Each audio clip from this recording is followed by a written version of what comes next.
Bien, c'est bon. Alors,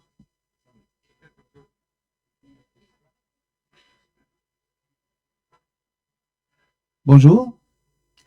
Je suis très honoré de vous recevoir aujourd'hui à l'École nationale d'architecture et d'urbanisme de Tunis.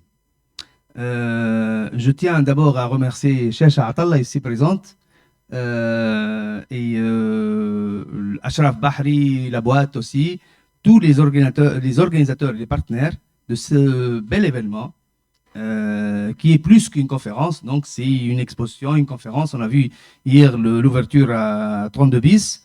Et réunir toute cette pléiade de spécialistes de l'architecture moderne et de Le Corbusier en particulier, c'est très formateur pour nos étudiants. Et donc, ça contribue aussi. L'événement, il est élargi par des volontaires, étudiants, enseignants de Komomo. Et j'oublie toujours les gens qui travaillent. Donc, je les remercie en bloc parce qu'ils ont fait un grand travail. Il y a une exposition aussi à l'école, une exposition à l'IHEC. Le thème il est élargi à l'habitation moderne. Et l'habitation moderne en Tunisie a commencé aussi, peut-être sous l'influence de Villa Bézo, pendant la période de la reconstruction. Des gens comme Jacques Marmé ou Kyriakopoulos, donc ils ont continué dans les années 70, 60, 70 aussi, l'architecture moderne. Alors, je ne vais pas parler spécifiquement du thème parce qu'il y a des spécialistes, mais dans une autre vie, j'étais à l'agence du patrimoine, je m'occupais de patrimoine. Il y avait un article qui m'a interpellé. Il y avait Jacques Vérité, qui est un architecte de l'UNESCO, qui travaillait sur le projet UNESCO de Carthage. Et il a écrit un petit article qui s'appelle Villa Bézo, Le Corbusier et Carthage, l'histoire d'une villa. Et il donne un petit aperçu. Et à la fin, qu'est-ce qu'il dit? Il dit qu'il doit toutes ces informations à Tim Benton, qui est ici présent, qui a écrit un article. J'étais étonné parce que c'était en italien. Donc, c'était la matita del cliente, pratiquement. C'est le crayon du client. Et puis, j'ai compris que hier, ça a été présenté que Bézo a contribué en tant que client et en tant que spécialiste à la villa. Donc, je m'arrête ici parce que je ne peux rien ajouter devant les spécialistes, mais pour vous dire que cette question donc, est très, très importante. Il a influencé donc, une partie de l'histoire d'architecture, de la formation. Voilà, l'article, c'est la matita del cliente. Racine, il y a numéro 3, deuxième année, donc c'est 1980. Donc ça, c'est un article donc, qui a expliqué très très bien l'histoire de la Villa Bézo. Ben, maintenant, place aux architectes qui ont continué l'œuvre, ou bien qui ont travaillé en continuité pratiquement. Et nous avons ici Sophie Delahaye, Martino Tattara, Kirsten Kiers, David von Severen, Eric Lapierre. Donc c'est une pléiade d'architectes. On est très contents. Adrien Verschuer, je ne sais pas si la prononciation est juste, André Kempe, Konstantinos Pantasis. Ben, j'ai vu qu'il est né à Perugia, vero? Hein? Vero a Perugia? Non. Regia. Ok. À Firenze. Donc, okay. Donc Ahmed Belkhouja, et je suis très très content qu'ils vont, par leur conférence aussi, par les ateliers qu'ils vont animer, participer à la formation de nos enseignants. Alors, je m'arrête ici pour dire que faites un petit tour à l'école, à part l'aspect délabré de l'école, donc ça c'est le manque de moyens de maintenance, mais il se passe de belles choses. Il y a une exposition, donc je vais donner la parole à Nars Abdrani. Nars Abdrani a fait, est le commissaire d'une belle exposition sur la poésie palestinienne. Donc c'est à Indigo, palestinienne, la poésie. Donc il y a Mahmoud Darwish, il y a donc Mourid Barghouthi, il y a Edouard Saïd. et il y a le caricaturiste Neji Ali. Donc, juste pour vous dire que lorsque la souffrance devient poésie, ça aide à la résistance. Vive la Palestine libre. La parole à toi.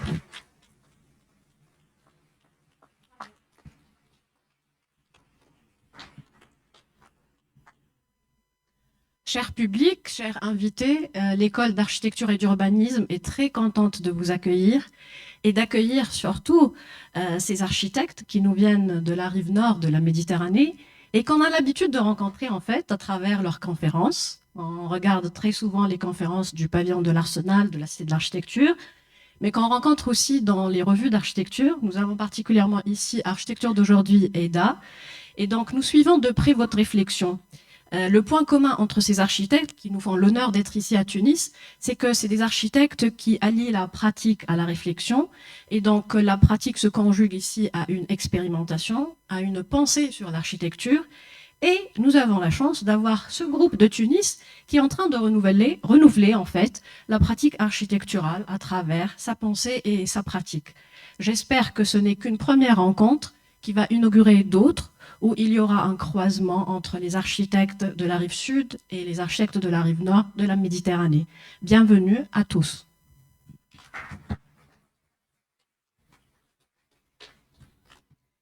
Alors, je vais inviter notre première conférencière. Nous avons un immense plaisir de la recevoir.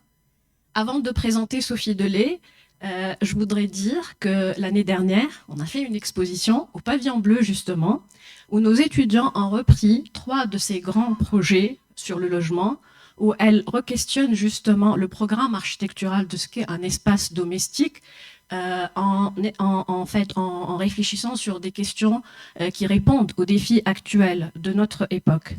Et donc, pour présenter Sophie Delay, que nos étudiants donc connaissent et qui ont l'habitude donc de refabriquer ces projets pour pouvoir après entamer une réflexion située ici en architecture sur le logement. Donc Sophie Delay cofonde en 2004 une coopérative d'architectes avec qui elle réalise de nombreux projets de logements expérimentaux et innovants avant de créer sa propre agence à Paris en 2010.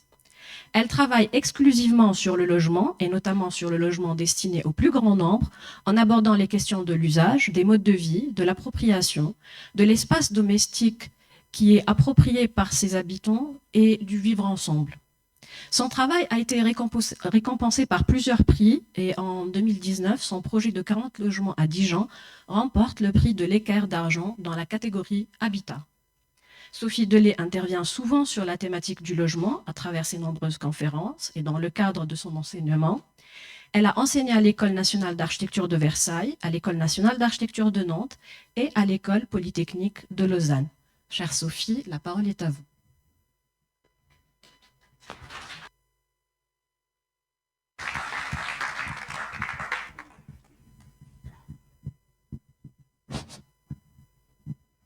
Bonjour à tous, merci Monsieur le Directeur de m'accueillir, de nous accueillir aujourd'hui. Merci à Roberto, merci à Chacha pour votre invitation. C'est un honneur pour moi d'être ici. Je voudrais en profiter pour remercier les étudiants qui ont fait cette incroyable exposition que je n'ai pas pu voir l'année dernière parce que je n'ai pas pu me déplacer à ce moment-là, mais qui était une exposition assez dingue. Qui présentait 3 projets disséqués. Enfin, c'était un boulot extraordinaire. Voilà, je voulais vous remercier collectivement. Alors, puisque nous sommes plongés dans l'univers du Corbusier et puisque nous parlons d'habitation, j'ai choisi un mot aujourd'hui, j'aime beaucoup les mots, c'est celui de unité. Unité, c'est un mot intéressant puisqu'il dit à la fois le tout et les parties. Et si le Corbusier ne parle pas d'immeuble à propos de l'unité d'habitation, c'est probablement qu'il a une raison de ne pas dire immeuble. Peut-être que la dimension de son immeuble, peut-être que le nombre d'habitants ou le nombre de logements, je ne sais pas quelle est son unité de réflexion exactement, mais peut-être que cette dimension atteint un état critique, un état limite de ce que pourrait être un immeuble collectif. C'est un immeuble de à peu près 350 logements, 1600 habitants, 1700 habitants, c'est-à-dire plus que ce que ne peut comporter un immeuble traditionnel et moins qu'une ville en France. Je ne sais pas ici, mais en France, on considère qu'à partir de 2000 habitants, ben, on a une ville. On a un maire, on a des institutions, etc. Donc c'est juste avant ce petit gap et juste après celui où on est encore à l'état d'un immeuble. Et cette dimension, en fait, elle fabrique, elle emporte avec elle toute l'architecture, en tout cas tout ce qui est conventionnellement déployé dans un immeuble de logement collectif. C'est tout le système distributif, puisque au lieu d'avoir un couloir tous les étages, on a un couloir tous les 3 étages, donc il devient 3 fois plus large, il devient une rue, les entrées sont individualisées, le toit devient une terrasse, l'immeuble comprend des commerces, l'immeuble comprend des équipements, des bureaux, etc. Donc c'est déjà une petite ville en soi, mais elle est quand même interdépendante avec la ville elle-même, puisqu'elle n'est pas ville. Ce qui m'intéresse dans cette question, c'est effectivement certains choix comme ça qui sont de l'ordre de la mesure, de l'ordre de l'unité de travail et qui fabriquent d'autres repères. Alors l'unité, c'est le tout, ou les unités, ce sont les parties. Je suis allée dans le dictionnaire juste pour voir les définitions qui sont assez incroyables, puisque je pense qu'on peut à chaque fois y penser en termes d'architecture et plus particulièrement d'habitation, ou d'un immeuble d'habitation. Alors l'unité, c'est le caractère de ce qui est un, qui est unique. C'est le caractère de ce qui est considéré comme formant un tout dont les diverses parties concourent à constituer un ensemble indivisible. C'est le caractère de ce qui est commun à plusieurs, qui est identique pour plusieurs personnes. On parle par exemple de l'unité de pensée, l'unité de vue. C'est la qualité de ce qui est homogène et non composite. L'unité architecturale d'un édifice, par exemple. L'unité, c'est le nombre 1, qui est à la base de la formation des autres nombres. Le nombre peut être défini comme une collection d'unités, par exemple. Chacun des objets d'une collection ou d'une production en série. Les assiettes sont vendues à l'unité. Une chaîne produit 50 unités par jour, par exemple. L'unité est aussi la grandeur prise comme étalon de mesure des grandeurs de même espèce, les unités monétaires des différents États, par exemple. L'unité, c'est aussi l'élément de base d'un ensemble de caractères structurés, la cellule, l'unité fondamentale des organismes vivants. Et c'est aussi une structure organisée, cohérente au sein d'un ensemble plus vaste, comme une unité de production ou une unité de recherche. Et on comprend bien ici tous les aspects qui concourent à cette question. Qu'est-ce qui fait un immeuble collectif insécable et quelle est l'unité de travail à partir duquel on fait émerger le projet. Peut-être que ce mot est intéressant aussi puisqu'il parle de la condition, je pense la condition minimum d'un immeuble d'habitation, c'est d'être à la fois ensemble et séparément, d'avoir cette tension entre le fait d'avoir une convivialité possible et en même temps une solitude ou une intimité possible. Et je citerai Hannah Arendt pour imager cette idée, mais aussi parce que dans l'exposition, j'ai présenté une table et que vous le verrez, j'ai la fascination pour les chiffres, les tableaux, la mathématique, mais aussi pour l'objet de la table. Elle dit « Vivre ensemble dans le monde signifie essentiellement qu'un monde de choses se trouve entre ceux qui l'ont en commun, comme une table se trouve entre ceux qui s'y assoient. Le monde, comme tout entre deux, relie et sépare les hommes en même temps. » Et c'est vrai que nous, architectes, dès qu'on trace un trait sur une feuille, c'est un acte décisif puisqu'il sépare une partie de l'autre de la page, par exemple, et il relie à la fois puisqu'il enclôt des espaces. Alors l'unité de mesure, l'unité de travail, c'est quelque chose qui m'intéresse pour beaucoup de raisons, mais aussi parce que c'est une question relative à l'évolution de la société. Et c'est vrai qu'aujourd'hui, quand on est architecte et qu'on travaille sur le logement collectif, on a toujours des programmes qui décrivent le logement comme un logement familial. Ce sont toujours des T1, T2, T3, T4, T5, et c'est toujours les parents avec un nombre d'enfants. Et on sait que depuis une cinquantaine d'années, les familles se désunissent, se séparent, se composent et se recomposent de différentes manières, et que peut-être que l'unité de travail de l'architecte pour travailler sur l'habitat n'est plus cette unité familiale. Mais s'il n'est plus cette unité familiale, quel est-il? Ce qu'on voit dans ce dessin de Rikan Yamamoto, c'est à la fois une forme d'atomisation de la société qui fait que la hiérarchie qui était composée anciennement les familles n'existe plus vraiment, et aussi on y voit une forme, et ce que l'on sait tous, c'est que nous sommes de plus en plus sur Terre et que la densité est une condition indispensable, presque une nécessité pour vivre demain. Donc cette question de l'immeuble collectif est une obligation. Et c'est pourquoi aujourd'hui on peut se demander quelle est l'unité de travail. Est-ce que c'est le logement? Est-ce que c'est l'habitant? Est-ce que c'est la communauté d'habitants? Mais on peut aussi se demander qu'est-ce qui fait l'unité, c'est-à-dire qu'est-ce qui fait la communauté.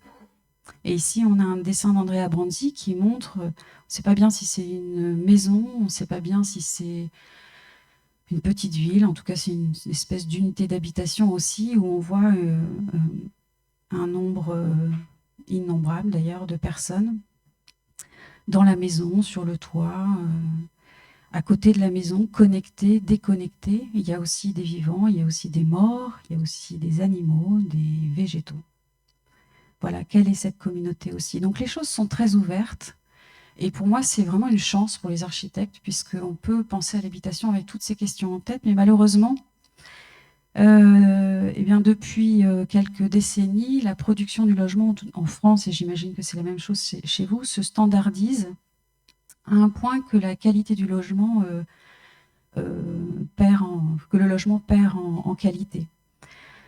Pour exemple, vous voyez ici, c'est très schématique, mais dans les années 70, les immeubles étaient structurés ainsi, avec des cages d'escalier pour 2 logements qui faisaient que tous les logements étaient traversants. Alors qu'aujourd'hui, pour une multiplicité de raisons, pour des questions de normes, pour des questions d'économie, pour des questions d'incendie, etc.,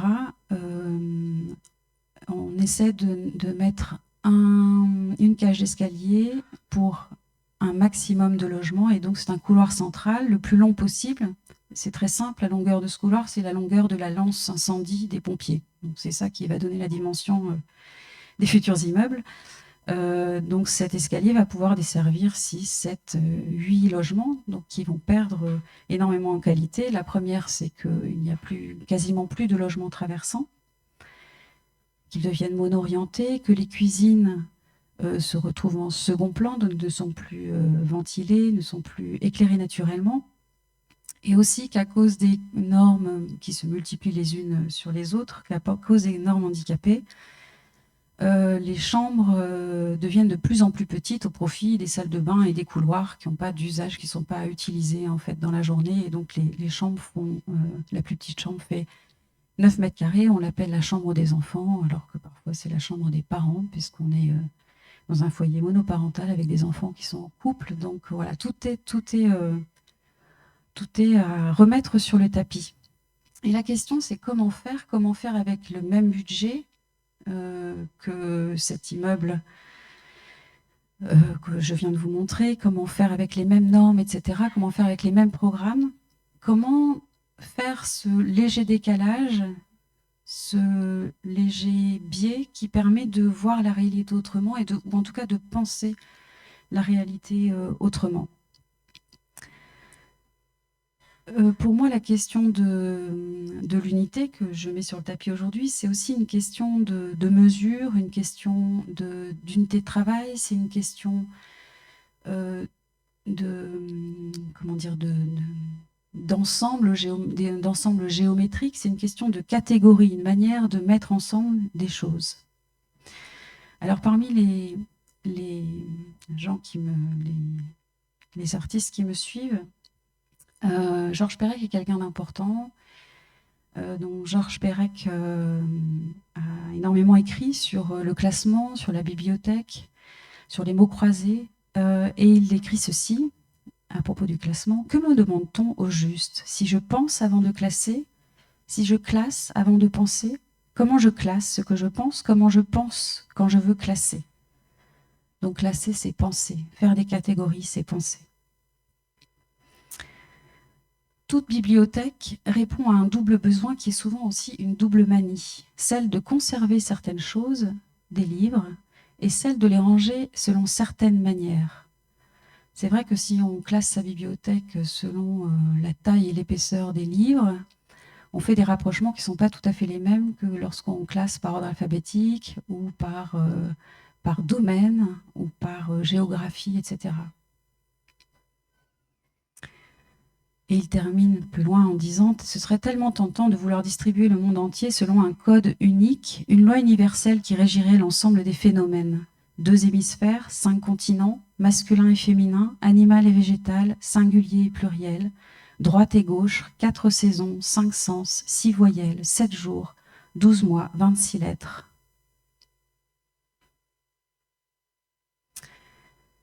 Et puis aussi, il y a Foucault, ce philosophe qui a énormément travaillé sur la question des catégories. Et vous connaissez sûrement son livre sur les hétérotopies qui rapprochent dans une même catégorie, par exemple, le tapis de la bibliothèque ou d'un jardin, qui met ensemble des choses qui a priori sont disjointes ou sont séparées.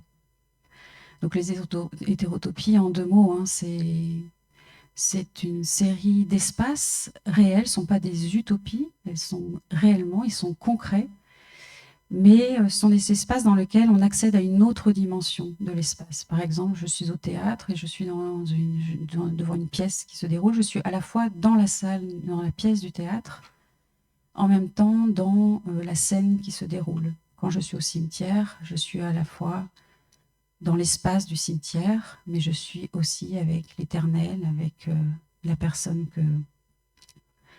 pour laquelle je viens. Et Foucault raconte ceci et qu'il a été inspiré et très surpris. En fait, c'est ça qui lui a donné cette idée des hétérotopies, lorsqu'il a découvert dans Fiction de Borges une liste qui est celle-ci. Dans les pages lointaines de ce livre, il est écrit que les animaux se divisent en appartenant à l'empereur, les embaumés, les apprivoisés, les cochons de lait, les sirènes, les fabuleux, les chiens en liberté, ceux qui sont inclus dans la présente classification, ceux qui s'agitent comme des fous, les innombrables, les dessinés avec un très fin pinceau de poils de chameau, etc., ceux qui viennent de casser la cruche et ceux qui de loin semblent des mouches. Ce qui fascine Foucault, c'est le fait que cette liste montre que Borges voit des choses qu'il ne voit pas et que créer une liste, c'est permettre d'ouvrir un champ de réalité qui n'existe pas encore. Je vais vous présenter 3 projets, donc je vais faire vite, mais je voudrais quand même passer par Sol Lewitt, parce que Sol Lewitt, c'est quelqu'un qui m'intéresse dans son travail sur parfois très élémentaire et très simple. Il arrive à se donner les moyens d'interroger sa propre discipline avec des protocoles très clairs et très simples. Et ici, c'est le premier livre qu'il a créé, c'est toute une collection de petits livres carrés, il y en a 80 à la fin, ça c'est le premier, il s'appelle Gris coloré. Et ce livre, c'est la collection des grilles avec toutes les horizontales et toutes les verticales qui combinent 4 couleurs, noir, jaune, rouge et bleu, avec des lignes droites, pointillées et à main levée. Donc son sommaire, il est très clair, c'est le croisement de toutes ces verticales et de toutes ces horizontales possibles. Voilà, c'est comme un protocole. Et de page en page, voilà, ici donc vous avez la première à gauche, c'est le croisement des noirs droites, verticales et horizontales, et puis apparaissent à droite les à main levée. Puis de page en page apparaissent la couleur. Et finalement, quand on met les pages les unes à côté des autres, on se rend compte, parce que c'est vrai que pour procéder de cette manière, c'est une manière d'interroger juste la bidimensionnalité de la peinture, en fait, d'étaler la couleur en 2 dimensions, verticalement, horizontalement, avec certaines couleurs, certains croisements de couleurs, chevauchements de couleurs, et aussi avec la matière. Donc il prend ces trois choses et il les décline. Et finalement, il crée une forme de palette de peintre, puisque chacune a sa propre, on ne voit pas bien là, mais chacune a même sa propre matière en fonction du trait qui est utilisé et ses propres couleurs. Je vais vous présenter 3 projets. Le premier, je vous l'ai déjà présenté, donc je vais faire un peu vite, mais il parle très directement de ce dont je viens de parler. C'est un projet de 40 logements collectifs sociaux à Dijon. Et ce n'est pas un projet de 40 logements, mais c'est un projet de 240 pièces. Donc l'idée dans ce projet, comme protocole de départ, ça a été de changer d'unité de travail. Et on a proposé à notre client de faire une conversion du programme qu'il nous avait donné. On a découpé le programme en pièces. On a découpé en pièces le programme, en pièces de taille identique, carrées, de 13 mètres carrés de côté. Et vous voyez ici donc l'inventaire des 240 pièces. Vous avez des demi-pièces que sont les cuisines et des demi-pièces que sont les salles de bain, des pièces qui sont non affectées, qui peuvent être des chambres, des grandes chambres, ou des petits séjours, des salles à manger, ou des bureaux, enfin tout ce qu'on veut. Ce sera à la libre appréciation des habitants. Et une des pièces qui est en situation extérieure. Et vous voyez en bas une dizaine de pièces qu'on a réservées pour une pièce collective à l'adresse de l'ensemble des habitants. Et donc cette conversion, on l'a faite typologie par typologie pour bien lui montrer qu'on pouvait aussi répondre à son programme. La situation urbaine, elle nous plaît pas mal parce qu'on est situé à la frontière entre des logements individuels, des maisons et des futurs logements collectifs. Donc à la frontière entre la question du petit et du grand, des deux échelles, mais aussi de deux manières de vivre, individuellement et collectivement. Donc cette pièce, elle fait 13 mètres carrés. C'est une dimension qui est une taille un peu inédite dans le logement social en France. Il n'y a pas vraiment de pièces de 13 mètres carrés, encore moins de pièces carrées de 13 mètres carrés. Pour nous, c'était important qu'elle soit carrée puisqu'elle est non orientée. Et donc, elle a les mêmes rapports avec ses 4 côtés, qui peuvent être la pièce d'à côté, mais aussi l'extérieur ou l'intérieur du logement. Donc, le logement est composé d'une collection de pièces de taille identique. Le plan autour duquel fonctionne l'immeuble est celui-ci. Donc, vous avez 4 pièces désassignées, non affectées, et 2 demi-pièces que sont la cuisine, la salle de bain. Une des pièces est en situation extérieure. Je ne sais pas si je fais ça. Ouais. C'est la loggia. Et la cuisine est systématiquement placée du côté de la loggia de manière à être éclairée et ventilée naturellement. Entre ces pièces sont des grands coulissants en bois qui permettent à chaque pièce de se séparer les unes des autres ou de se connecter aux autres pièces. Ainsi, si on veut faire un séjour, on peut connecter 2 pièces de 13 mètres carrés pour avoir un grand séjour, en tout cas dans les normes des logements sociaux en France, un grand séjour de 26 mètres carrés.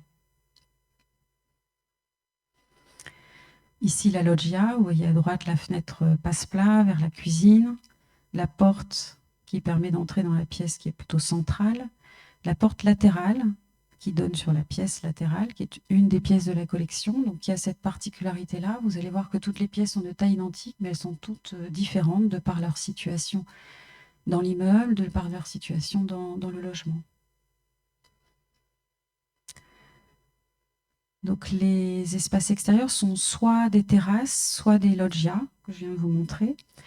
Et l'idée, c'est qu'un logement puisse être approprié, investi par ses habitants de manière totalement libre. Et donc, si on prend juste la convention d'une famille conventionnelle, sans travaux, les habitants peuvent s'installer, par exemple, de 3 manières différentes et installer les chambres en face, en diagonale ou d'un côté, de manière à libérer un séjour qui puisse être séjour loggia, qui puisse être traversant, ou en diagonale, ou de manière groupée d'un côté, ce qui est peut-être la solution la plus classique. Donc voici les trois séjours. Et en fait, même dans une situation où on considère que c'est une famille conventionnelle qui s'installe de manière conventionnelle dans un logement, c'est-à-dire qu'elle met les chambres d'un côté et le séjour de l'autre, on voit qu'en fait, ce qu'on appelle séjour, ou ce qu'on pense appeler séjour, comme un espace en soi, est un espace qui mute dans le logement. C'est-à-dire que ce qu'on a pensé être le séjour, être cet espace, le séjour, en réalité, à certains moments, par exemple après l'école, quand les enfants rentrent et que les parents ne sont pas encore rentrés et que c'est le 4 heures ici et que les enfants jouent, en fait, ils ont leur propre séjour, le séjour des enfants, qui est là. On peut avoir 1, 2, 3, 4 petits séjours. Quelqu'un peut regarder la télé ici, quelqu'un peut manger ici, quelqu'un peut lire un bouquin dans une chambre, travailler dans une autre. Et les chambres sont plus que des chambres, elles accueillent aussi, elles peuvent accueillir d'autres programmes puisqu'elles sont assez vastes en tout cas.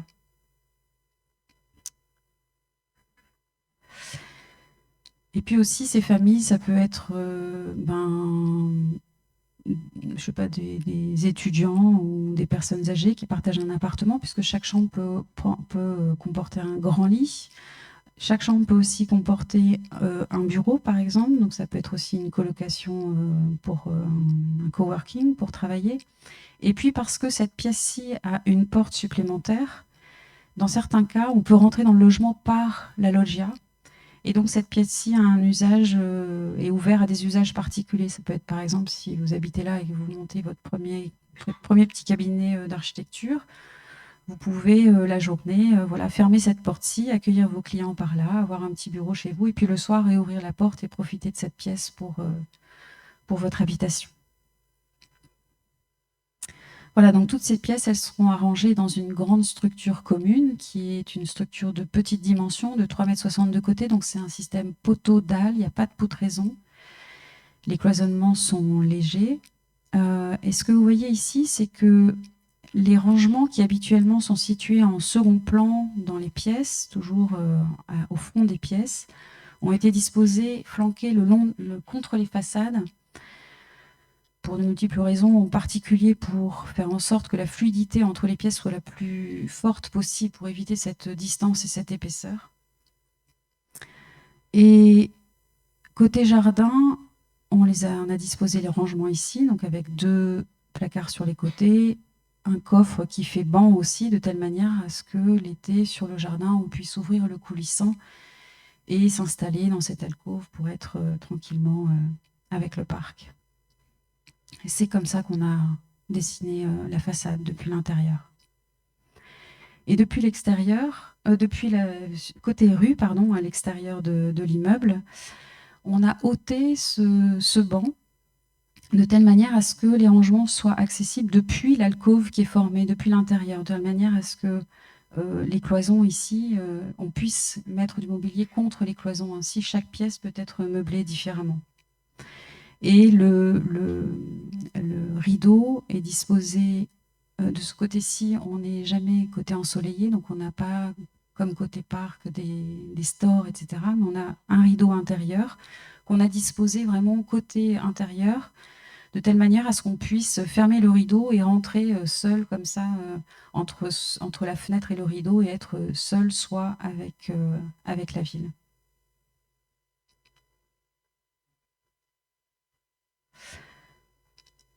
Voilà, donc si on reprend, si on sort, donc cet immeuble est un immeuble à gradins, c'est un grand L à gradins, qui permet, vous allez le voir très simplement, de faire le lien entre la petite échelle des maisons et la grande échelle des immeubles collectifs voisins. Mais aussi et surtout, pour nous, c'était la promesse dès la première esquisse, quand on a travaillé sur l'immeuble. Ce que je n'ai pas dit et qui est important, c'est que quand on a fait le découpage du programme, pourquoi est-ce qu'on a fait ça aussi en pièces de taille identique ? C'était une invitation auprès de notre client à sortir de nos propres habitudes et le sortir des siennes, c'est-à-dire de ne jamais prononcer le mot logement quand on parle du projet. On a toujours parlé de la pièce intime et de la pièce urbaine. On a toujours parlé de la pièce et de l'immeuble. Et donc d'un côté, on a travaillé sur cette question typologique à partir de la collection de pièces de taille identique qui forment un logement. Et d'un autre, on a travaillé de manière très libre à partir de cette petite dimension modulaire sur la forme de l'immeuble, la forme urbaine. Et ce L à gradin nous a permis, dès le départ, nous a donné l'intuition que dès le départ, que dans une même enveloppe pouvaient cohabiter différentes manières, différents types de logements, qui pouvaient être des maisons individuelles en petits bouts de gradin, des petits collectifs en milieu de gradin et des grands collectifs à l'angle. Voilà, donc ce grand gradin, il produit cette forme d'unité. J'ai envie de dire, pour moi, c'était intuitif à l'époque, mais je pense que c'était une des raisons qui me donnait envie de travailler sur cette atomisation du programme, un peu comme la société est atomisée. C'était l'idée de créer l'image d'une multitude, en fait, que ce n'était pas 40 familles, qu'on ne pourrait pas voir 40 familles, mais qu'on pourrait voir plutôt une multitude habiter là, quelque chose d'innombrable. Et c'est peut-être ce sentiment-là qui nous permet d'avoir le sentiment d'habiter d'abord quelque chose de collectif. Donc ici, les différents accès. Là, c'est un petit escalier pour 2 logements en bout. À rez-de-chaussée, on rentre directement dans les maisons. Et puis, on a des petits halls pour 6-7 logements. Et à l'angle, un escalier ascenseur pour la partie très collective, très haute. Donc, de ce côté-ci, on a 120 pièces, donc 120 fenêtres de taille identique. Et de l'autre côté, côté rue, 120 fenêtres, celles avec les rideaux qui sont plus verticales. Et vous voyez ici à l'angle, c'est une loggia double hauteur qui est connectée à un espace collectif en double hauteur. On a choisi cette situation parce que à cet endroit-là, il y a un arbre magnifique et que dans les projets, on aime faire en sorte que les situations privilégiées soient partagées par tous les habitants, mais que même ceux qui habitent tout au bout, là-bas, du gradin, puissent profiter de cet arbre. Donc c'est à cet endroit qu'on a choisi cet espace. Voilà, et là c'est l'immeuble vu depuis la petite échelle. Donc on a un immeuble qui est un peu double face, avec d'un côté une massivité côté rue, quelque chose d'extrêmement collectif, et de l'autre côté une expression comme ça de l'élément, du plus petit élément, le plus petit dénominateur commun du projet. Le second projet est un projet de la même échelle, de 40 logements à Paris. Alors vous allez le voir, il est aussi question de mesure. Je ne vais pas vous expliquer que 4 égale 1 plus 3, mais vous allez comprendre pourquoi ensuite. La situation urbaine, on a été retenu pour concourir. Donc c'est un projet urbain à Paris, gare de Lyon. Et c'est le long des anciennes voies ferrées. Donc il y a d'immenses hangars existants dont une partie est démolie pour pouvoir créer un futur parc urbain. Et les urbanistes ont imaginé donc un plan général ici. Donc on a soumissionné pour faire un concours et on a été retenu sur cet immeuble-ci. Et à notre grand désarroi, on a vite compris qu'en fait, on n'avait pas tellement le choix des dimensions de l'immeuble. C'est un rectangle en plan qui fait 20 mètres par 24 mètres. Et pour des raisons urbaines, de réglementation, etc., il est impossible de faire plus large ou moins large, ou plus long ou moins long. C'est ces dimensions-là, strictement. Et si on suit ce qui est naturel, en tout cas pour ces immeubles-là, c'est l'immeuble Plot. Ces immeubles, en fait, sont desservis par une cage d'escalier et d'ascenseur central et donnent accès à 4 à 6 logements. Donc là, il est rectangulaire, donc c'est 6 logements. Donc 4 logements en angle, puisqu'évidemment, les grands logements vont pouvoir au moins profiter de orientations et les petits vont se glisser de part et d'autre d'une orientation. Les urbanistes choisissent cette typologie parce que c'est la plus efficiente, c'est la plus économique. Et quelque part, c'est une stratégie pour les urbanistes pour faire en sorte que le budget soit consacré à l'architecture, à l'enveloppe.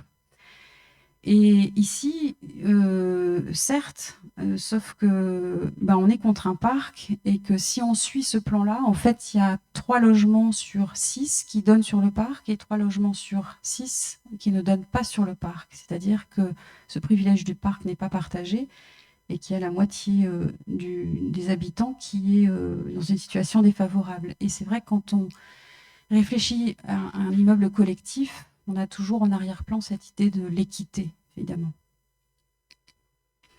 Donc, on a fait une manipulation très simple, c'est qu'on a découpé en 6 petites lamelles très fines, puisqu'on n'a que 24 mètres, de 4 mètres de large, donc 6 petites lamelles parallèles qui font en sorte que tous les logements donnent sur le parc. Alors, quand on a dit ça, c'est facile, sauf que ça ne marche pas, dans le sens où un escalier central ne permet pas de desservir tous ces logements.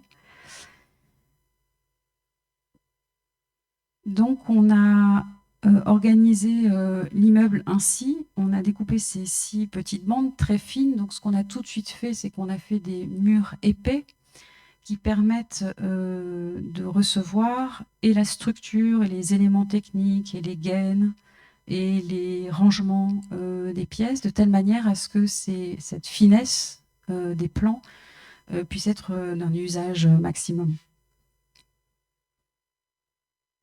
Et puis, évidemment, ce que je ne dis pas, c'est que ça ne marche pas d'un point de vue de la desserte, mais surtout des logements de 18 mètres d'épaisseur plus 2 mètres d'espace extérieur, ça ne fonctionne pas du point de vue de la lumière.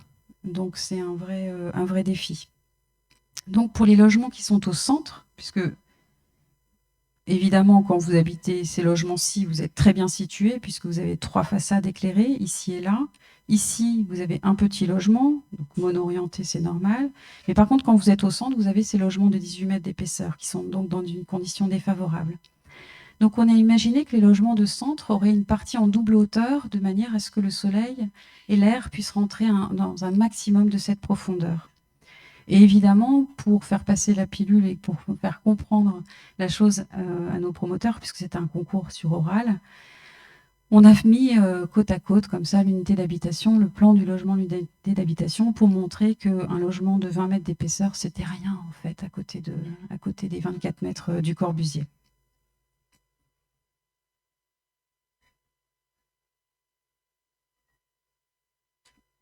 Il ne veut pas passer après Corbu. Voilà, donc au centre, ce sont ces doubles hauteurs qui se superposent. Évidemment, en quinconce.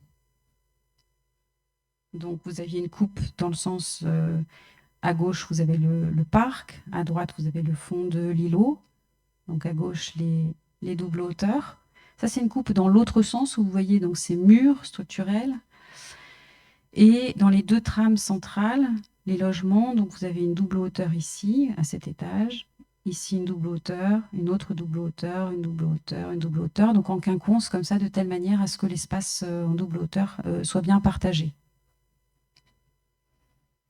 Voilà, donc vous voyez la petite croix qui passe à gauche et à droite et qui permet à chaque double hauteur, chaque vide, de laisser passer la double hauteur suivante. Donc on a fait une petite maquette parce que l'espace était peut-être compréhensible par des architectes et des étudiants en architecture, mais pas forcément par un promoteur qui a l'habitude de logement conventionnel. Donc on a fait une maquette meublée avec différentes couleurs pour qu'ils comprennent bien où est qui.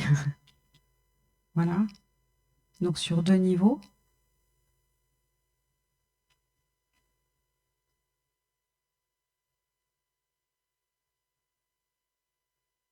Donc les espaces extérieurs sont soit en double hauteur pour le logement du centre, soit en simple hauteur quand on a le petit logement ou le logement en angle. Double hauteur à droite, simple hauteur à gauche.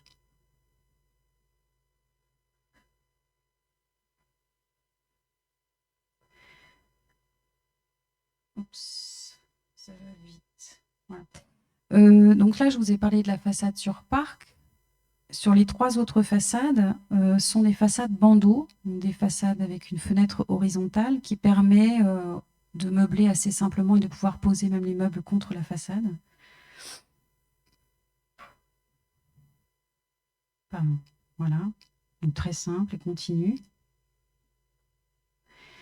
Et c'est vrai que faire le choix d'habiter tous avec le parc de manière équitable, de cette manière, ça transforme totalement la question des façades d'un plot qui habituellement sont homogènes sur les 4 façades. C'est-à-dire que d'habitude, Sur les 4 côtés, on va se poser une question de composition, c'est comment composer une façade. Il comprend à la fois des grandes fenêtres de séjour, à la fois des petites fenêtres de chambre. Et donc, quel est ce travail de composition? Est-ce qu'on est en quinconce? Est-ce qu'on est aligné? Est-ce qu'on exprime la structure ou pas, etc. Tandis qu'ici, on a vraiment 2 types de façades. La façade côté parc qui est 100% vitrée, et les 3 autres façades. Donc, c'est un plot qui n'est pas homogène, qui est hétérogène, dû à sa situation orientée vers le parc. Donc ici au sud, vous avez tous les balcons avec les doubles hauteurs en partie centrale. À l'est et à l'ouest, les façades avec les bandeaux horizontaux. Et puis au nord, ici, vous voyez juste l'impact, la conséquence des grands tubes traversants, des séjours traversants des logements intermédiaires. Je pensais vous en montrer un autre, mais je n'ai pas le temps. Alors, je vais switcher. Allez, 12 groupes de cuisine, je le fais vite. Ici, l'unité, c'est les unités de voisinage, c'est des groupes de cuisine. Pourquoi? Parce que la cuisine, c'est peut-être la pièce dans le logement, la pièce que l'on peut ouvrir le plus largement avec ses voisins. Pas besoin de protéger son intimité, pas besoin de rideaux, pas besoin de rien. Donc, je fais vite. Je vais vous parler que de la cuisine. Voilà, donc ce sont des logements traversants dont les cuisines sont connectées entre elles à une grande terrasse qui est une terrasse d'accès, ici. Et donc, sur cette terrasse, donne des cuisines et exclusivement des cuisines. Tout à l'heure, on a fait une catégorie, un groupe de séjour sur le parc. Il n'y a pas de chambre, il n'y a pas une seule chambre, c'est une façade uniquement composée de séjour. Ici, c'est un espace uniquement bordé de cuisine. C'est un espace de la convivialité. Et donc ici, toutes les entrées, en fait, les portes de logement, c'est pas une porte de 1 mètre, c'est une porte de 4 mètres, pour grande partie vitrée, et qui est composée d'une cuisine-bar qu'on peut utiliser depuis l'intérieur ou depuis l'extérieur, donc on peut cuisiner depuis l'extérieur, et d'une porte. Et juste pour terminer sur la question de la table, quand on a fait le concours, on s'est dit ce serait bien quand même qu'on livre l'immeuble avec une table. Parce que les chaises, les couverts, les assiettes, etc., tout ça, on va pouvoir les sortir de chez soi, de chez soi à la terrasse, mais une table, jamais personne n'aura de table assez grande pour la collectivité. Il faut une table à la mesure de cette communauté. Et on sait tous que les budgets sont très serrés et qu'au début, on prévoit plein de détails super et puis qu'en fait, à la fin du projet, on nous dit non, mais là, la table, on peut pas se la payer, au revoir. Donc, on a essayé de la rendre indispensable. Et parallèlement à cette question qu'on avait, on se posait une autre question, c'est comment faire en sorte qu'on puisse réserver une partie collective pour la communauté, ici, une partie qui soit plus collective que l'autre. Et finalement, c'est en travaillant sur la structure, ici vous voyez la structure, donc elle est longitudinale, comme ça. Et on a voulu, sur la terrasse, à un moment donné, avoir une structure sur 2 trames, de telle manière à ce qu'elle puisse célébrer la dimension collective et plus large de la communauté de voisinage. Et donc, cette table est une table poutre qui permet d'enlever donc la structure ici et de porter, d'ici à là directement. Donc, la table devient structurelle. Et nous, ça nous plaisait bien parce que c'est le repas, c'est la table qui soutient concrètement la communauté. Petit travail structurel avec l'évitement de ce poteau ici. Et donc cet espace avec les cuisines qui sont double face, comme ça, et la partie plus collective avec l'évier, etc., et la table. Voilà, je terminerai, j'ai un petit rituel, c'est celui de terminer avec cette citation de René Char. À tous les repas pris en commun, nous invitons la liberté à s'asseoir. La place demeure vide, mais le couvert reste mis. Merci.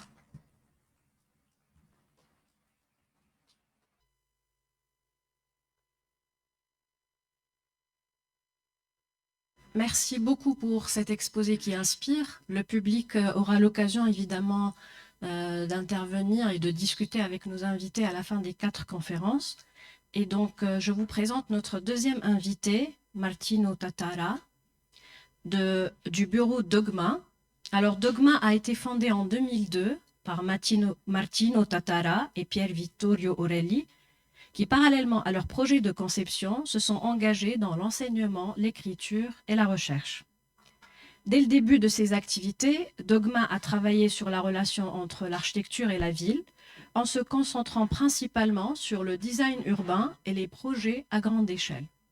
Ces dernières années, Dogma a travaillé sur l'espace domestique et son potentiel de transformation en développant une recherche par la conception. En 2006, Dogma a remporté le premier prix Yakov Chernikov pour la meilleure pratique architecturale émergente. La parole est à vous, cher invité.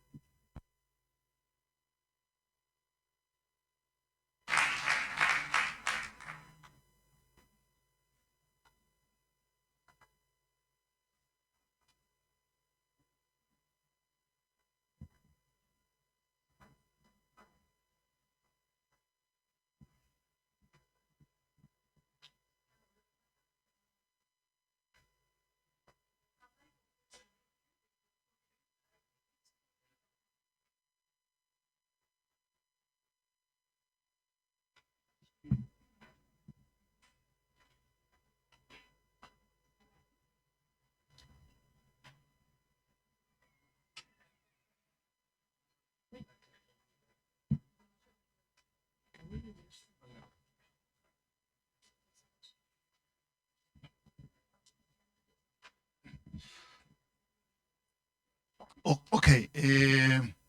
Good morning, everyone. And I'm gonna speak in English. I think it's gonna be. I met some of you yesterday, and seems you're all very fluent. But please, if something is not clear, feel free to ask a question. I'd like to start thanking again Roberto and Chacha for this incredible opportunity to participate in this series of events and to participate in this what seems to be a very timely conference today here at the school. I think the importance of this symposium is that, as it has been, let's say, framed by Roberto, is that it allows us to talk about the relationship between architecture and the possibility of collective living, but especially, and I think that the presentation that we have just listened to has been a clear example of that, how in fact the idea of collective housing can be a very productive challenge for architectural design. There are several aspects, I have to say, that we think that need to be taken into consideration when designing a collective housing. Is not just a matter of perhaps what traditionally understood as architecture. The first issue that we think should not be overlooked is the question of property. And property as traditionally understood as something which has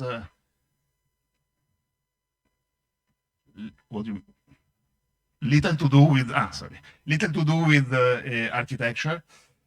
Yet not only would argue that property is fundamental in achieving what we could define a truly collective housing, but issues such as accessibility to land, processes of land acquisition and land management are some of the most important aspects in what today should be an affordable dwelling. And we know how issues and questions of affordability and collectivity are often interrelated with each other.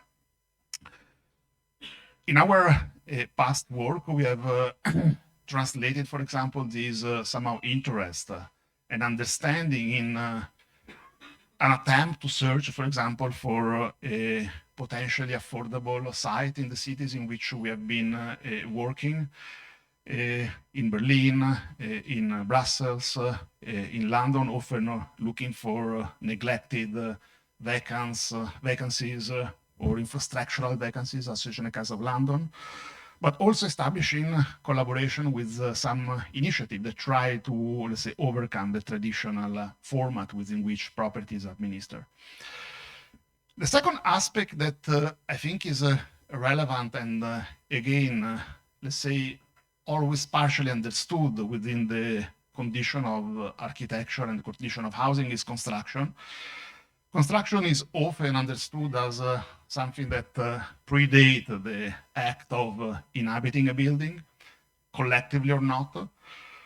But in fact, if we understand construction as the relationship between architecture and labor more generally, I think we understand that in fact construction has also to do with the issue of how we maintain and how we take care of the space in which we live, and therefore actually construction is not actually about choosing a material when designing, but it's also thinking about fundamental choices about how we facilitate or not certain processes that have to do with the life and the way in which we inhabit building. Again, we have confronted ourselves with these questions in developing project that would, on the one hand, such in the cases that I'm showing now, facilitate processes of self-construction, but also somehow facilitating the possibility of inhabitants to adapt, to transform, to retrofit the space that they inhabit.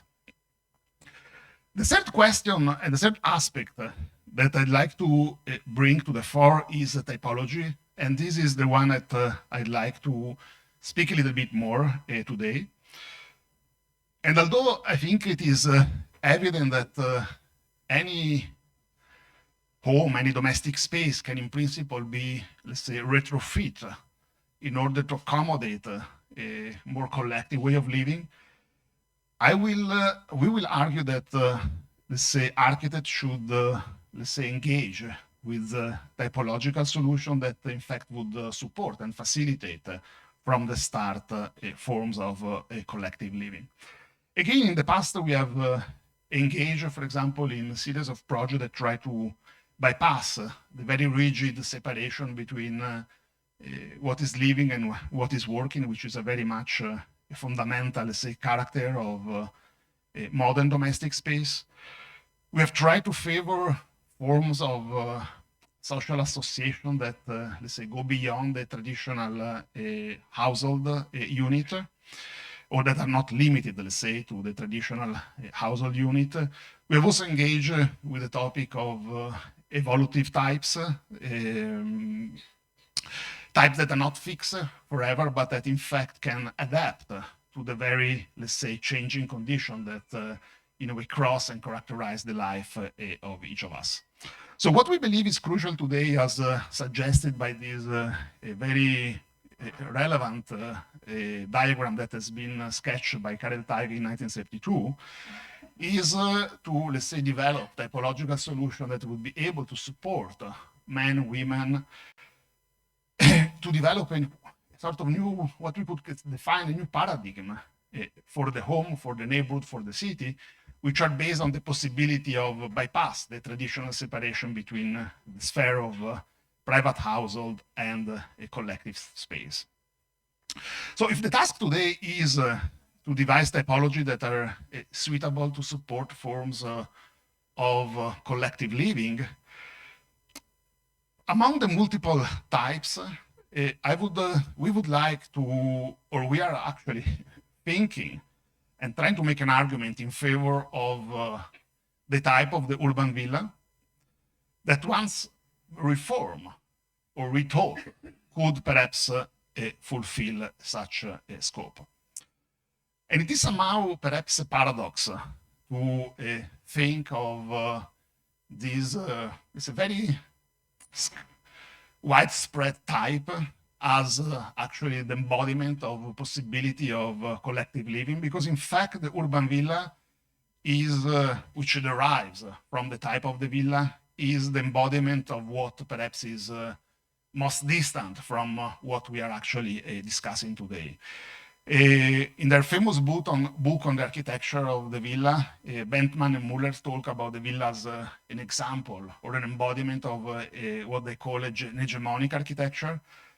a type that more than anything else embodies in architectural form ideas of property, of family living, and that in fact has been very much appropriated by real estate speculation.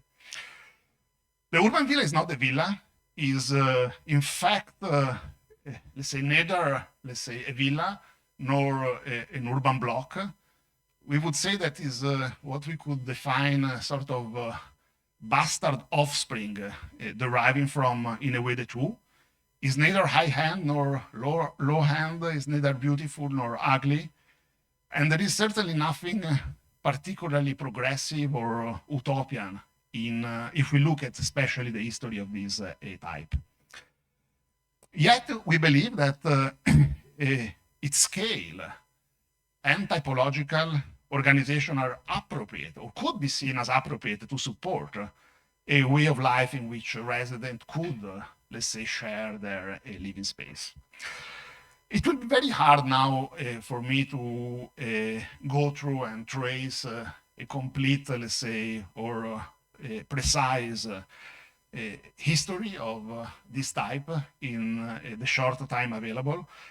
But let me just recall that perhaps a turning moment that helped us define what the urban villa is and what the characteristics of this type are is represented by this project by Schinkel of 1824 for a small pavilion built in Charlottenburg. In fact, actually, you see at the end of this huge palace, there is this, on the far right edge of the plan, you see this small building, a sort of square building, which in fact represented the possibility of Frederick William to escape from the palace life and to retreat himself within actually this building that we somehow identified with the origin or the model of the urban villa. And in fact, what this building is a sort of in-between between what we could define a lodge and a kind of miniature of a Palladian villa. And its architectural characteristics are pretty much the essence of the type that we are discussing. It's a kind of a square box in plan. It's detached from any other architecture on each of its sides. As you can see, it's characterized by a very evident element on the first level, which is these continuous balconies that in a way encircle the entire building. And then it has these two large loggias, but in fact it has some more generally quite generous windows that in fact in a way frame very precisely the views of the condition around it. It's a type that has been incredibly successful. It has been incredibly successful because it has allowed to achieve in many cities, especially European cities, but not only European cities, quite high level of urban density without actually totally renouncing on the possibility of living in a sort of green setting. Entire cities or European cities has been completely built through this type. Rome, first of all, come to mind, where in fact urban villa have been named palazzine, but in fact it's the same type. And basically, besides outside the city center, all cities has been built by deploying this typology. Lausanne, in Switzerland, a large part of Zurich, and in fact Berlin and many other cities are all actually based on, let's say, this type. But why actually this type has been successfully deployed by, let's say, real estate developer and speculators? In fact, also it's important to say that a different story exists where in fact urban villa has been also used to support, for example, cooperative housing initiatives, although perhaps with a slightly different volumetric configuration. Ungers was an architect that has been particularly attracted by this type. He wrote a book titled The Urban Villa in 1977. And in fact, his interest in this type was that he recognized this as a type that was very much useful to possibly improve quality of life in cities, because in fact, the urban villa would allow to preserve the integrity and the density of the urban fabric, providing, again, a form of dwelling which would be more, let's say, comparable to the one of suburban houses. And urban villas were, in his reading, kind of a type that allow high level of flexibility. They allow the possibility of different households to, let's say, be put together. It's a building that can contain multiplicity of functions, living spaces, of course, but also workspaces, clinics, childcare facility, commercial facility, etc. And in fact, it is also a type that is flexible and it allows a multiplicity of different plan arrangement and therefore allowing also for different for type of household subdivision.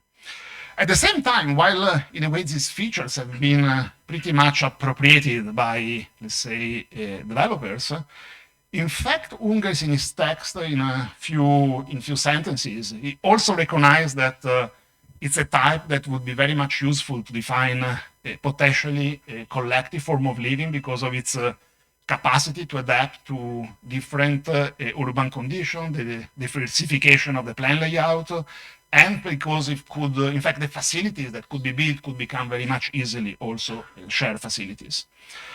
So again, while in a way, issue of density, the generosity of, let's say, green spaces, the abundance of balconies, in a way make the urban villa, in a way, type that became so successful in the end of housing market speculation, if actually built on land that could be held through, let's say, alternative forms of land tenure, if it could be built by deploying more affordable and durable structural system, and if perhaps based on design that could also facilitate the engaging of inhabitants of the life within the life of the building, in a way the villa, then the urban villa could therefore become a kind of interesting type to develop forms of collective living in our city. So we have tested in a way this type in a series of projects, of which the project of that we developed for the exhibition on the Ville Basée is an example, and I will end by showing a few images of that.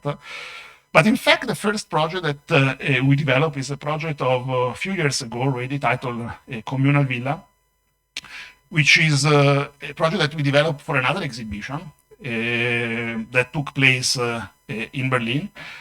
And when, in the occasion of which we have been asked to develop a sort of housing proposal where, let's say, a group of artists could in fact live and work together. The project was based on, let's say, three conditions. The first one was that we were asked to work within the framework of the Syndicate of Tenants, Miethauser Syndicate in German, which is an initiative that promotes a model of public ownership. It's a sort of, every building becomes a sort of company in itself that guarantee against possible takeovers or speculation. So in fact, it's a building that becomes somehow collective forever because of its very much a tenure system.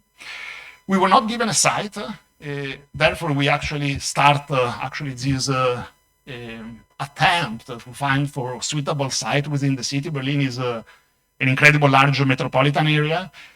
And because in fact of its peculiar urban history is characterized by still quite a large amount of unused plot of land, vacancies, neglected area, interstitial site, which in fact could be appropriated by such initiative and could become actually the places where such project could be located. And it's quite interesting that in a way, this, if we look at this site, in a way there are areas that are characterized by what we could define a kind of unexpected beauty that in fact potentially even evoke the sort of picturesque setting where in fact normally a villa would be traditionally located. What is interesting is that because they are mostly infrastructural vacancies, there are also sites that very much in close connection to network of public transportation, and therefore even if a little bit distant from perhaps the city center would allow easy commuting between, let's say, the central part of the city and this location. The third, in a way, condition for the project was to try to also be as affordable as possible in terms of construction technique and technology. And therefore, we have tried to develop or to think of this building as a sort of industrial buildings, which in fact meant that we try to, on the one hand, to get rid of finishing, to get rid of the level of finishing, but especially of the impact that finishing have on cost, but also to get rid of furniture or to get rid of the need of inhabitants to, in a way, keep their living space with furniture, and therefore to provide something that would mostly be already furnished. So in fact, the building is very simple. It's based on one basic principle, which is to maximize collective spaces, which in fact, given the nature of the inhabitants being artists, was meant to become studio space, atelier space, workshop, but also facilities that would, let's say, facilitate life in the building, which are all located at in the center. While in fact, at the same time, we try to, let's say, relatively minimize individual space, which are imagined as a series of rooms, all the same, which are in fact located around the outer perimeter of the building, and they all measure 7.5 it's a square of 7.5 meters, which equal to, let's say, relatively generous surface of 50 square meters approximately per inhabitants, but especially the section was, let's say, quite generous. In fact, each of room have a sort of double height section with, which is 5 meters. Beside, actually, I mean, the plan is slightly distorted here, but the plan is the most basic, let's say, type of architecture, slabs and a set of columns. But the only, let's say, fixed partition that we inserted is represented by what we named this closet system, or also named inhabitable wall, which is in fact the feature or the element that in a way separate the collective from the individual. So the central part from the different rooms that are located along the perimeter of the building. And this inhabitable wall is this element in between, let's say, furniture and architecture, which is indeed the only actually perhaps architectural features of what otherwise is just, let's say, a very simple industrial box.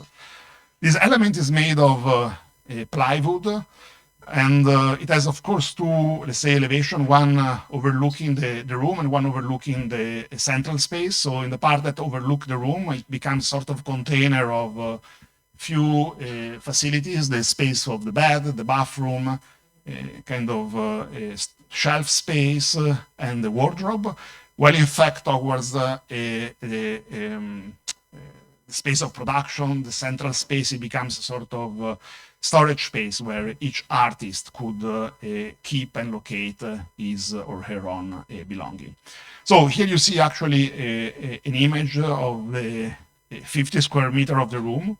And you probably also can recognize how we try to develop an architecture which is, I would say, extremely simple. It renounces to, let's say, any stylistic concern or representation concern, in an attempt to, in a way, devise something that, in a way, does not clearly individuate for which such room or such architecture is being developed, but it could be used by anyone, whether a man or a woman, an artist or someone engaged in another activities. And each inhabitant actually is also given the same amount of square meter without any hierarchical, let's say, definition, which is very typical of housing. So everyone gets the same amount of square meter, independent of status or gender, whether it's in terms of individual space or whether it's in terms of possibility of using a collective space. The plan is, again, very simple. You probably recognize here what the features I was mentioning before. The perimeter with the individual rooms, and then in a way this central space that at the ground level become actually the place where perhaps the most polluting or noisy laboratories are located, while at the upper level it become actually a more sort of flexible atelier space that can be appropriated and let's say reconfigured by artists according to their own need. And then the upper level becomes a large skylight and sort of skylight from which actually the central space where production takes place is lit. So here you see actually a section with these 4 superimposed double height floors and few actually images here. This is clearly the central space. You see actually this inhabitable wall at the background. You recognize actually in this case this very basic steel structure, which in fact become actually structure which is very, where legibility of the structure become also sort of idea that could support inhabitants to appropriate and modify their building, where space of production could also become space where, let's say, other facilities and activities of life could take place. In a way, the villa, the communal villa, or this urban villa, has been developed in a very independent from sites. So we have tested it in a multiplicity of sites throughout Berlin.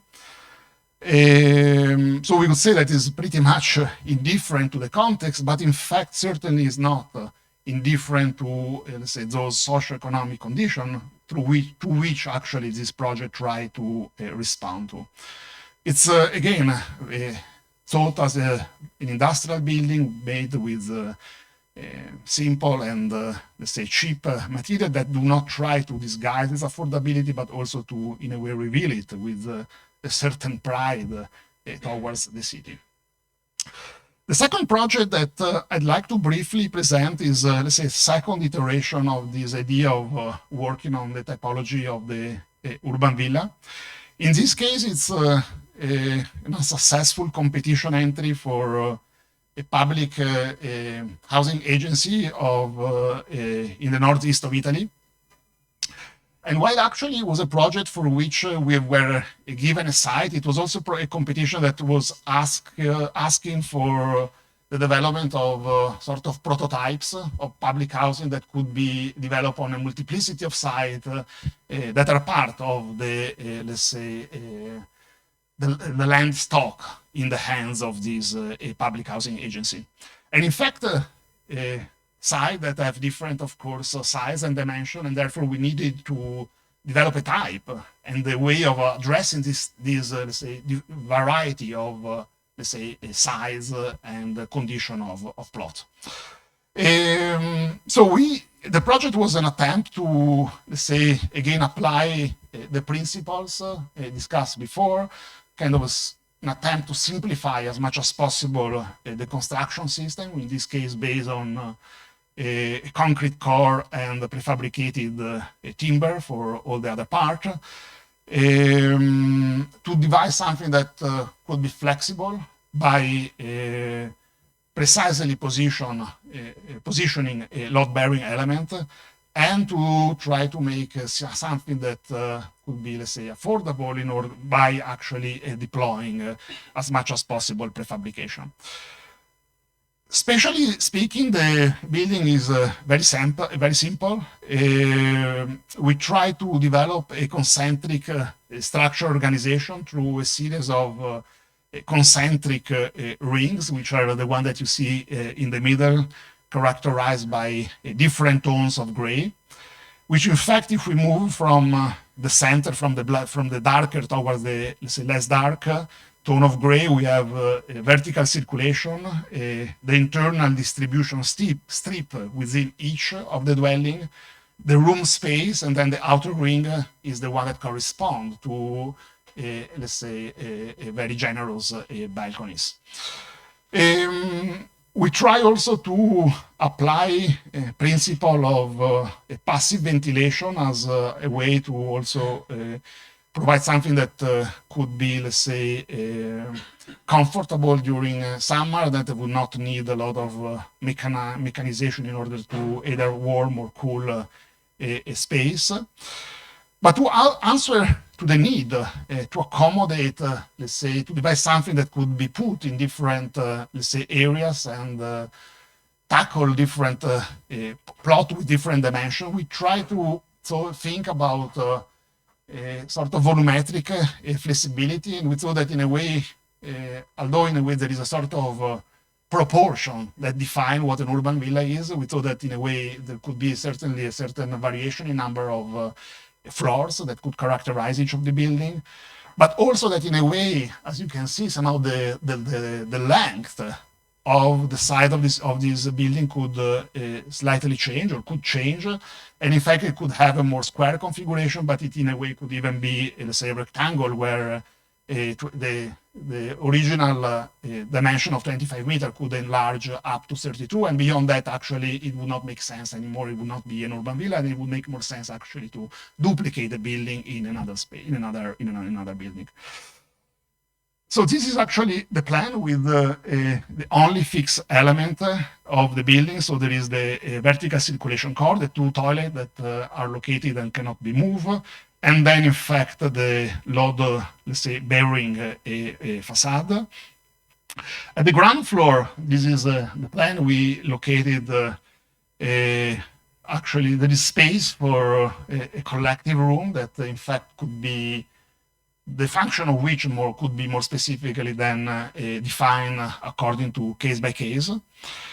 And although in fact unit, as especially if we look at public housing, we know that do not get modified so much, we also, in a way, this system would also allow, having clarified and identified what is load bearing, what's not, to allow for, let's say, rooms and even unit to in fact be changed or renegotiated in the future. So these are actually the different, let's say, sides of unit. And then we thought that, in a way, this, what I just presented, represent the idea of, let's say, flexibility within the building and how actually the building could respond to, let's say, changing conditions. We also thought that, in a way, the same could also be achieved at, let's say, a urban scale. And the urban villa allows to, in a way, be the place on the ground in different ways. You could achieve different, let's say, urban organization, which correspond to different, let's say, degree of density and compactness. We could have, of course, the more perhaps rational application of grid, which, of course, allow us to achieve quite high level of density, but there can also be, let's say, less dense configuration like the checkboard, or in a way what we have call the block. But what actually is interesting is that in each of the configuration, the open space become clearly very fundamental. It's an open space that can be made of path, playgrounds, and where in fact vegetation become a quite crucial element, as for example, in the case of Rome, where in fact it in a way make, on the one hand, building be part of the same settlement, but it's also allow in a way separation and filtering between building to happen. So this is actually the plan of, in a way, the site where we have tested the building, and these are actually few images that it's pretty much stretch horizontally, but you probably recognize now, in a way, the kind of large the elevation characterized by large opening, which in fact are regularly pierce the facade, therefore actually not revealing the typologies that are in fact behind the facade. This is actually the space in between, and you clearly see the sort of rich relationship between balconies and the role of vegetation. Again, detail of the balconies and the space of these, in a way, balconies, which in a way nearly become loggias that run across the entire elevation. Every unit has at least 2 windows, because there is always actually a corner in each of, in a way, building, given actually the limited size of this volume. But in fact, these two elevations sometimes, especially in the case of the larger configuration, becomes even 3. Distribution space are minimized and equipped with, let's say, storage space. But in fact, circulation can also take place along the outer facade, where in fact balconies become really an extension to the outside unit. And internal spaces can certainly be also adjusted according, let's say, to preferences through a system of sliding door. The last project that I will briefly present, and I apologize for the one of you that were present yesterday, but I think it makes sense that I quickly go through, is our, let's say, response to the invitation of participating into this, let's say, exhibition for a reinterpretation of the Villa Basée here in Tunis.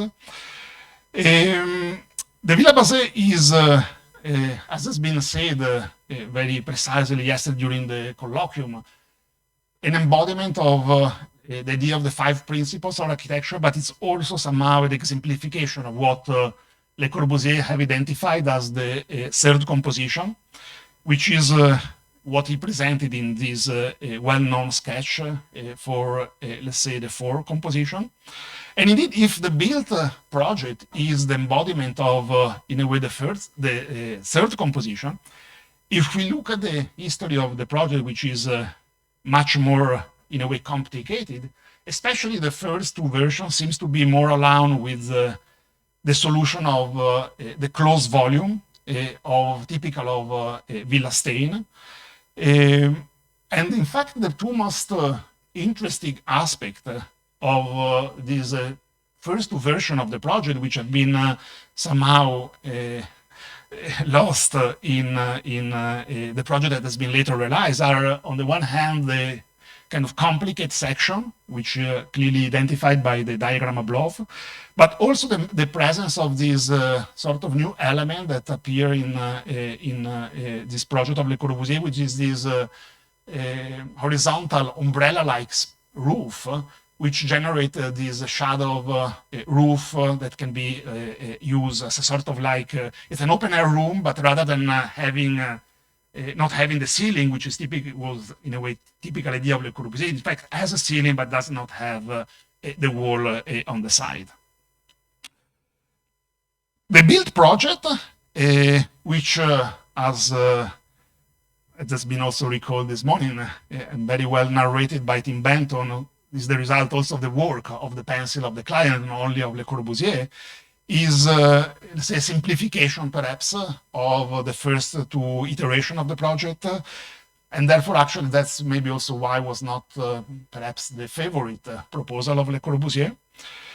But in fact, it also introduced a very interesting features. So all which is clearly visible by the plan below, by the schematic plan below, where in fact all, as you can see, indoor spaces, the white part of the plan, can open directly towards the enveloping a veranda that runs throughout all of this space. And what is interesting is that this veranda, rather than in a way projecting towards the outside, is somehow excavated within the volume of the villa itself.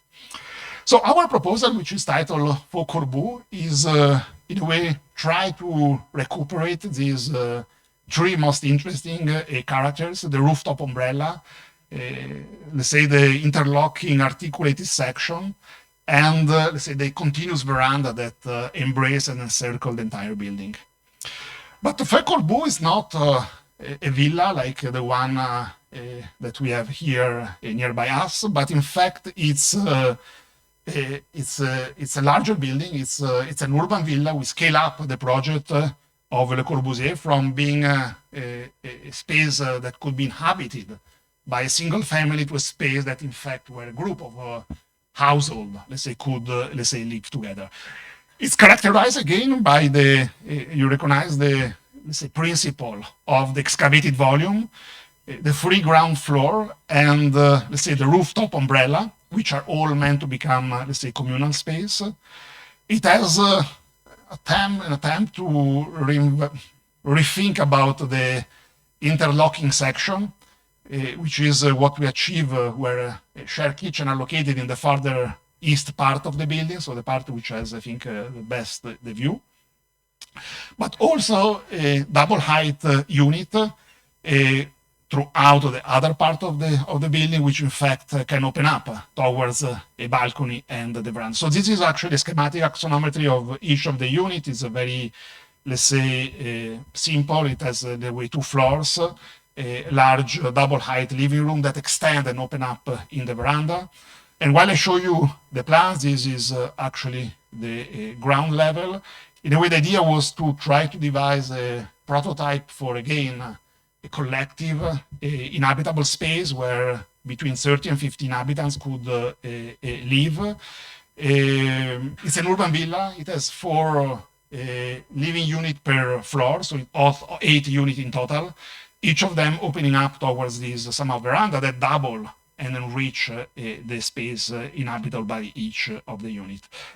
Again, in the upper part of the plan here, you see the kitchen, and this is actually a plan of the roof, of the rooftop, the space which is developed under the large umbrella, which is equipped with, in a way, facilities that could foster the possibility, let's say, of being together and also the possibility of different activities to take place. So in a way, just to conclude a few images, the proposal recuperate typical horizontality of some of the villas of Le Corbusier and very well embodied by the Ville Savoie, the open volume of the built version of the Basé. The facade is made of, in fact, concrete panels perforated with a square-shaped hole, the size of which varies according to the different exposure that, of course, the villa have in relation to the different cardinal vertex. The veranda acts as a brisole, which is imagined as a sort of simplified version of the typical window grill of Arab architecture, and with a double height kitchen opening up towards the veranda, the double height room inside each of the units, and then actually the bedrooms that open towards the narrow balcony with walls that can be adjusted and that allow different configuration of each of the units. So this is actually an image of the rooftop protected by the famously named umbrella. And to conclude, I'd like just to mention, to go back a little bit to, in a way, the hypothesis that we'd like to put forward. So urban villa is a type that characterized by, in a way, certain level of density, urban density, generosity of green spaces, abundance of balcony, flexibility. But we know that in a way these have been pretty much the ingredient that make this type appropriated by speculation. But in fact, if in a way this feature that of course should not be lost, but would be combined with rethinking way in which land is managed and acquired, if, let's say, built by deploying contemporary, affordable, let's say, structural system, and by developing plans that are simple, that can easily be, let's say, understood, and by being understood also appropriated by inhabitants, then we think that the urban villa could become actually quite interesting type that could, in a way, fulfill a promise of collective living. So, thank you very much.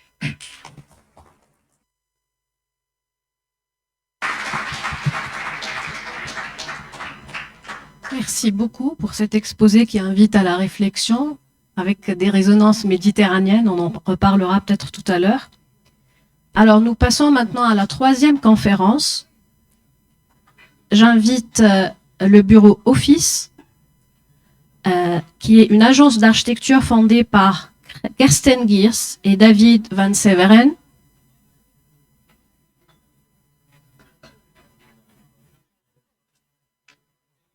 C'est vous? Ok. Il y avait une pause avant. Une pause. Vous voulez une pause? Ok. Alors, un petit changement de programme. Nous vous proposons une petite pause de 10 minutes et on se retrouve donc ici pour la suite de nos conférences.